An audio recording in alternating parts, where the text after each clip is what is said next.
Russian forces pounding Ukrainian front lines. Moscow says it has taken control of the key city of Pokrovsk after months of brutal combat. Ukraine says its forces still hang on to a sliver of the city. Taking Pokrovsk, which sits at a key road and rail crossroads, was a priority for Russia. Russian forces are now trying to encircle Konstantinivka. Taking both cities would make it easier to access Kramatorsk and Sloviansk, moving further into the Donetsk region. Russia controls just over 19% of Ukrainian territory, however, just 1% more than the end of 2022. Most of those gains came this year while taking almost 400,000 casualties. Ukraine is suffering from a shortage of manpower and worsening morale, but the front line is saturated with killer drones, making quick Russian advances almost impossible. Ukrainian President Volodymyr Zelenskyy has been pressing allies to keep supplies flowing.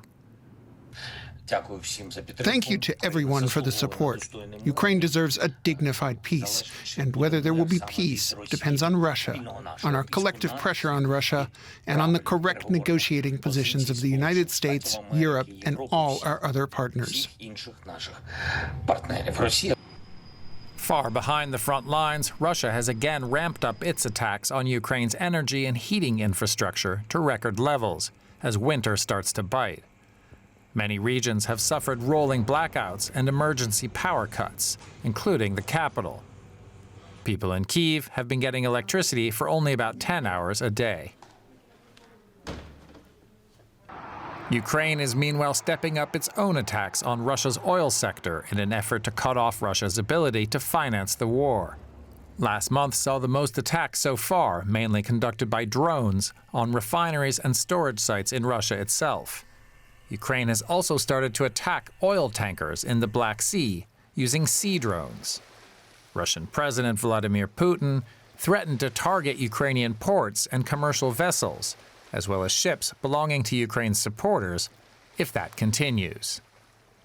Well, the most radical option is to cut Ukraine off from the sea. But this is all escalation. I hope that the Ukrainian military leadership, the political leadership, and those behind them will consider whether it's worth continuing this practice. Both sides are trying to hit the other as hard as possible, as the US and Europe prepare different peace plans, trying to secure the most favorable terms they can get. We can speak to Marina Moran now. She's a military analyst in the Department of Defence Studies at King's College London. Good to see you, Marina. Do you see any significant changes on the battlefield since these negotiations, this back and forth, started? Good day, Anya.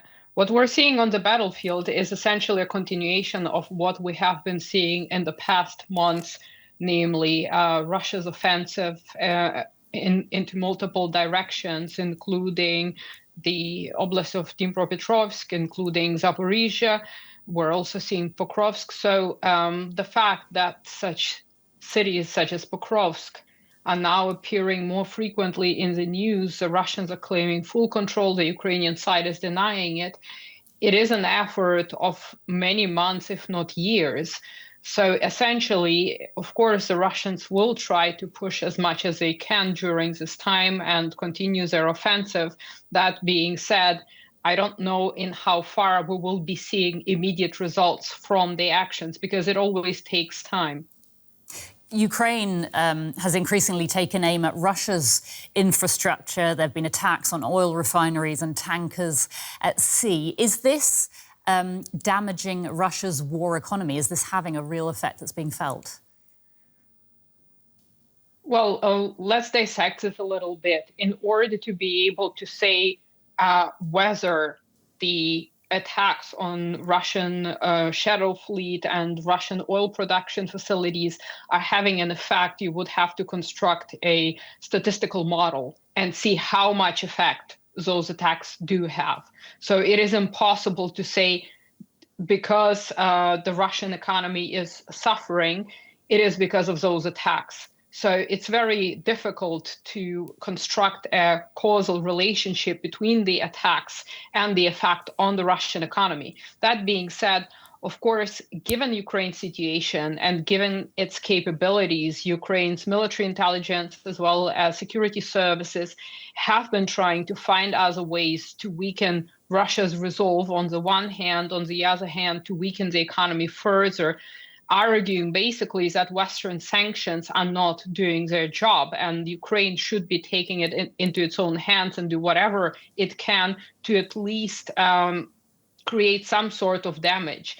And again, we also have to remember that this is a sequential strategy. So 10 attacks will not amount to much. But if it is continued over a prolonged period of time, it might have an effect. But this is a kind of a long-term effect that we might be able to see and to study later on. As of now, it is psychological, of course, it is informational, and that is also important to Ukraine. Winter is arriving, it's December, the weather's going to get worse in the coming months. Does that favour the attacker or the defender? It favours the best prepared side, quite simply, because preparations for winter campaigns do not start in December, they do not start in November, they start in October. And each side is preparing for winter operations, changing to winter uniforms, getting lubricating vehicles and so on and so forth. So it's quite an extensive operation to prepare for winter offensive or defensive operations, depending on which side we're looking at. That being said, it is different, but it's probably not easier than attacking or defending in spring, where you have a lot of mud. So from that perspective, I would say it depends on who prepared better for winter. Marina Moran from King's College London. Marina, thank you so much as ever. Thank you for having me. And we can now talk to Simon Diggins, defense and security analyst and a former British Army officer. Simon, in your opinion, which side is currently more successful in improving its negotiating position through acts on the battlefield? Through acts on the battlefield, I think it's very hard to tell. I think the real issue in terms of who's actually winning or losing is who the strategic partners and supporters are. I think at that point, we have a position where Russia has, through negotiation and through shared common interest, appeared to have suborned America rather more than it has supported in terms of its support. So the battlefield is a very close fight the whole time. For example, the city of Pokrovsk, which was mentioned in your report, the Russians have been trying to get hold of that for 18 months. And literally hundreds of thousands of casualties as a result. I think that's the reality of life. We're dealing with an attritional war. So what really counts is who's making the big changes at the operational and at the strategic level. On that point at the moment, I would say Russia has the advantage. Mm-hmm. When we look at the advances that Russia is making on the battlefields, they have been very slow. You mentioned Pokrovsk there. They have been limited and extremely costly, of course. Does that strategy make sense to you? I think in terms of the role of attrition sometimes is not just to bring down casualties, but to wear out the other side. And that's where Russia has the advantage in terms of resources and in terms of its manpower. It's a much larger country than Ukraine. It has an economy to match, and it has the manpower to match. So that's the advantage that Russia has got over this. I mean, but we shouldn't underestimate the pain of these casualties are causing within Russia. Over 1 million killed and wounded so far in this campaign. But they're getting over it by paying people lots of money to fight for them. So I think people are looking at it and going, do you know what? If I die, my family's going to be sorted out for life, and that's what they're looking to try and do. But it makes for a very slow warfare on the ground itself. I think both sides have worked out that the modern warfare is this game of attrition, the use of drones, use of artillery, defence in depth. None of which makes for an easy kind of operational breakthrough in order to achieve a decisive result on the battlefield. Have combat dynamics changed at all since peace negotiations started? I think not particularly, except that what we have seen is a ramping up of some attacks on, for example, infrastructure. So the Ukrainians at the moment are focusing a lot of their long-range missile strikes on oil infrastructure and everything that goes alongside that, so pipelines, refineries, tankers. They've recently attacked an oil field in the Caspian Sea, so a long way from the battlefield itself. And that puts pressure on Russia. I mean, Russia basically relies on its oil and gas exports for its economy, and Ukraine is having a decided effect on that. It's not stopping it. It's very hard to actually stop that whole industrial production, but it's nonetheless affecting what they're doing, and I think it's bringing focus to the Russians who are looking to the longer term. How long can Russia sustain this war with sanctions and with direct attacks on their infrastructure? Winter is always a tough time for Ukraine, of course. What do you consider to be the biggest challenges in the months to come? I mean, survival, put bluntly. I mean, the weather in Ukraine and Russia in the winter can be absolutely brutal. I think both sides are quite well organised for it now and know what to do, but it also makes operations much more problematic, whether it be the hard ground for when it snows or the kind of slush when it melts. It kind of slows everything down, right down. And I think that will have an effect on what is happening. It won't stop operations. You remember the actual invasion of Ukraine occurred in February, so still basically in the middle of winter, but it nonetheless has a direct effect on how soldiers feel, how they fight. And as I said, the net effect is to make it harder to operate, but not impossible. And so both sides, I think, are reasonably well equipped and organised for winter warfare and winter operations. Simon Diggins, defence and security analyst and a former British Army officer. Thank you so much. My pleasure. Cameron McMillan is a senior research analyst at the Centre on Military and Political Power at the Foundation for Defence of Democracy. I asked him earlier the significance of Russia's advance around Pokrovsk.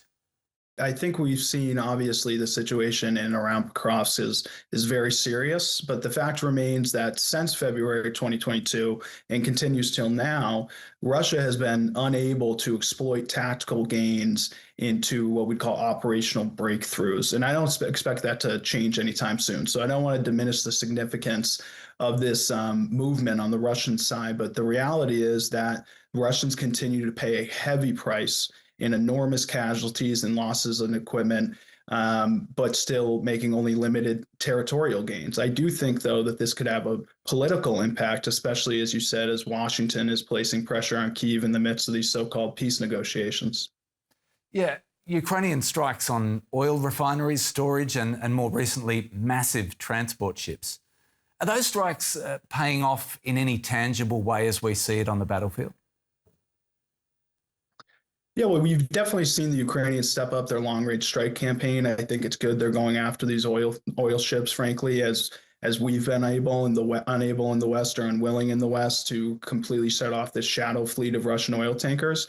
And I think it will have an impact in the medium to long term, not only on the Russian economy, but on Russia's ability to sustain its operations in Ukraine. And it will also impact Russia's ability to continue to get support from China, which obviously in return for supporting Russia in this war is getting discounted Russian oil. So it's definitely a strategic target for Ukraine to continue hitting. And that strategy sets the backdrop, I guess, to the lead up to this peace deal or any possible peace deal. Zelenskyy says the US plan asks Ukraine to withdraw from much of Donetsk, but not Russia, and accept a free economic zone. Do you understand Zelenskyy's concerns? I certainly do. And frankly, it is not for us in the United States or Washington to decide territorial concessions for Ukraine. That is for Ukraine to decide. And the reality is that the Trump administration for a while now has been pursuing what I'd call a peace at any cost approach. We've seen this in these so far fruitless negotiations. But the reality is Vladimir Putin's not interested in peace. He's interested in conquest. He is interested in subjugating Ukraine and posing an acute threat to the security of Europe and the security of the United States. So we also see this, by the way, reflected in American public opinion and in Congress and the American Congress. American bipartisan majorities continue to support Ukraine. You see this in the recent Reagan Defense National Survey. Bipartisan majorities support Ukraine and they see Russia as an adversary. And you see that in the recent National Defense Authorization Act, which passed the House of Representatives here recently. Continued support, authorization to support Ukraine if the administration chooses to use it, and security assistance funding for Eastern Europe and support for a strong military force posture in Europe to deter Russian aggression. Cameron McMillan, we'll leave it there. Thanks so much for your time from the Foundations for Defence of Democracy. Thanks a lot. Thank you.